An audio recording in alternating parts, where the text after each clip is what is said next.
નમસ્કાર, CB24 news સાથે હું રેશમા આપનું સ્વાગત કરું છું. તો અમદાવાદ સહિત સમગ્ર રાજ્યમાં ઉચ્ચતર માધ્યમિક શિક્ષક અભિરુચિ કસોટીની મુખ્ય પરીક્ષા યોજાવા જઈ રહી છે. અમદાવાદ શહેરમાં જ કુલ 67 પરીક્ષા કેન્દ્રો પર 11,865 ઉમેદવારો બેસશે. જિલ્લા શિક્ષણાધિકારી કચેરી દ્વારા પરીક્ષામાં પારદર્શિતા જાળવવા અને ગેરરીતિ અટકાવવા વિશેષ વ્યવસ્થા કરાઈ છે.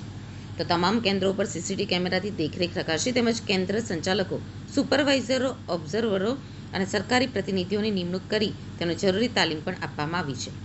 અગાઉ ભારે વરસાદના કારણે 2 વખત આ પરીક્ષા મોકૂફ રાખવી પડી હતી, પરંતુ હાલ સાનુકૂળ વાતાવરણ હોવાથી બોર્ડની SOP અનુસાર પરીક્ષાનું આયોજન કરાયું છે. પરીક્ષા 2 શિફ્ટમાં યોજાશે. પ્રથમ પેપર સવારે 10:30 થી બપોરે 1:30 વાગ્યા સુધી અને બીજું પેપર બપોરે 3 થી સાંજે 6 વાગ્યા સુધી.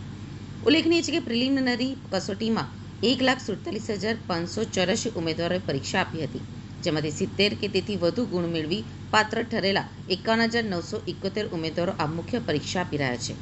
આ કસોટી દ્વારા ભાષાકીય એટલે કે ગુજરાતી, હિન્દી, અંગ્રેજી અને સંસ્કૃત, વિજ્ઞાનમાં ફિઝિક્સ, કેમિસ્ટ્રી, બાયોલોજી, ગણિત તથા વાણિજ્ય, સામાજિક વિજ્ઞાન, કોમ્પ્યુટર, એગ્રીકલ્ચર અને શારીરિક શિક્ષણ સહિત કુલ 21 વિષયોના ઉચ્ચતર માધ્યમિક શિક્ષકોની પાત્રતા નક્કી કરવામાં આવશે.